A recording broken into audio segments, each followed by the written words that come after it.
So guys, लोकी का finale episode fans के सामने जोनाथन मेजर्स के हीरो रोमांस कैरेक्टर को ले आता है, जिसके अकॉर्डिंग मल्टीवर्स उसी के दूसरे वेरिएंट की वजह से पहले कभी एक्टिवेट हुआ था और अब इसकी मौत के बाद ये एक बार फिर से होने वाला है।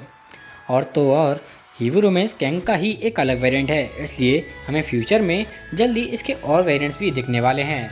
इसलिए गाइज, आज हम कैंग की हर एक डिटेल को एक्सप्लेन करेंगे, जिसमें उसका कॉमिक ओरिजिन, उसकी पावर्स, उसका एमसीयू में रोल और वो थैनोस के कंपैरिजन में कितना पावरफुल हो सकता है। इसलिए गाइज, देर ना करते हुए चलिए शुरू करते हैं। गाइज, ये तो हर कोई जानता है कि टाइम ट्रेवल एक बड़ा ही मुश्किल काम है और इसे करने वालों की स्टोरी उससे भी ज़्यादा कॉम्प्लेक्स होती है। कॉमिक्स में कैंग की शुरुआत नथानियल रिचर्ड्स के रोल में होती है, जो फैंटास्टिक फोर के रीड रिचर्ड्स और सू स्टॉर्म का एंसेस्टर था। कैंग का जन्म 30वीं सेंचुरी में हुआ था, एक ऐसा टाइम जहां दुनिया सिर्फ और सिर्फ लड़ाई करना चाहती थी, लेकिन कैंग ने अर्थ को जीत लिया था और वो इस पर शांति लाना चाहता था। लेकिन जब उसे टाइम मशीन मिल जाती है तो वो अपने पास्ट को जीतने की भी सोचता है, जिसके लिए वो अलग अलग टाइम पीरियड्स में अलग अलग आइडेंटिटीज़ जैसे इमोर्टस, द स्कारलेट सेंचुरियन और फेरो रामाटूट का यूज़ करता है। कैंग का टाइम ट्रेवल करना उसके आसपास के स्पेस टाइम पर भी इफेक्ट डाल रहा था, जिसकी वजह से उसके आसपास की टाइमलाइन कई बार चेंज हो चुकी थी।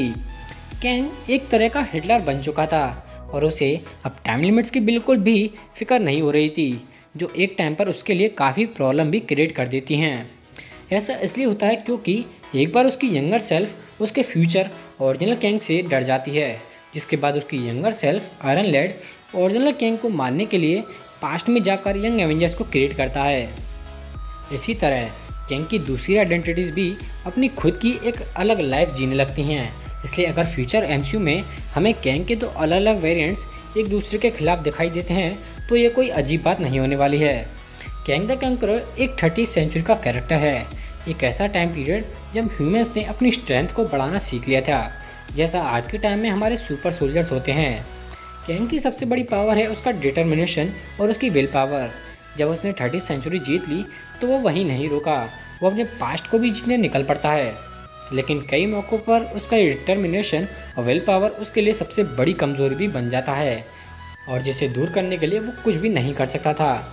इसी जुनून में पागल होकर एक बार कैंग अल्ट्रॉन को हराने के लिए बार बार लगातार टाइम ट्रेवल करता रहता है और इस तरह अल्ट्रॉन को हराने के चक्कर में वो लगभग पूरे के पूरे मल्टीवर्स को डिस्ट्रॉय कर देता है। इसके अलावा कैंग के पास एक पावरफुल बैटल आर्मर भी है और उसके पास अपने पास्ट के लगभग हर वेपन का एक्सेस भी है। टाइम स्ट्रीम के थ्रू वो जब चाहे तब इन वेपन्स को अपने आर्मर में भी ऐड कर सकता है। एमसीयू में कैंग द कंकरर का character Lovecraft fame Jonathan measures को दिया गया है और आंटमैन 3 में मेन विलन के तौर पर आने से पहले ही उसे लोकी सीरीज़ के फिनाले में हीरो रोमांस के कैरेक्टर के साथ एड अप कर दिया गया था। एमसीयू का विजन कैंग को लेकर काफ़ी क्लियर है, क्योंकि वो लोकी में पहले ही कंफर्म कर चुके हैं कि कैंग के दूसरे वेरिएंट्स हैं जो एक दूसरे से लड़ते रहते हैं। इसलिए हो सकता है फ्यूचर में जोनाथन मेजर्स कैंग के अलावा इमोर्टस, स्कारलेट सेंचुरियन, वॉरलॉर्ड और भी दूसरे कैरेक्टर प्ले कर सकते हैं। और ये तो हमें जानते हैं कि कैंग का कैरेक्टर एमसीयू के मल्टीवर्स के लिए काफ़ी इंपॉर्टेंट होने वाला है, क्योंकि हीरो रोमांस ये पहले ही रिवील कर चुका है कि कैंग के दूसरे वेरिएंट्स पहली मल्टीवर्सल वॉर के लिए जिम्मेदार थे। और लोकी का एंडिंग सीन एक अलग ही कैंग को रिवील करता है, जिसने कैंग की ट्रेडिशनल कॉस्ट्यूम पहनी हुई थी। एमसीयू में मल्टीवर्स की story what if, Spiderman no way home और doctor strange in the multiverse of madness से जारी रहेगी। इसलिए आंटमैन 3 आने से पहले हमें कैंग के कुछ और वेरिएंट्स देखने को मिल सकते हैं, जिसके बाद वो लास्ट में आंटमैन 3 में मेन विलन के तौर पर आने ही वाला है। आंटमैन 3 का official title Antman and the Wasp Quantumania है, जो क्वांटम को मेन टॉपिक के तौर पर रिवील करता है, क्योंकि कॉमिक्स में कैंग क्रोनोपोलिस सिटी में रहता है, जो टाइम एरिया के बाहर की रियल्म लिम्बो की एक सिटी है। हालांकि एमसीयू लिम्बो को क्वांटम रियल्म से एक्सचेंज कर सकता है और इस तरह हो सकता है आंटमैन 3 और वास्प कैंग को क्वांटम रियल्म में ढूंढने जा सकते हैं। लेकिन इसका मतलब ये नहीं कि कैंग के सारे वर्जन्स उन्हें क्वांटम रियल्म में मिलने वाले हैं। हो सकता है उसके कोई और वर्जन उन्हें बाद में सरप्राइज देने वापस लौट आए।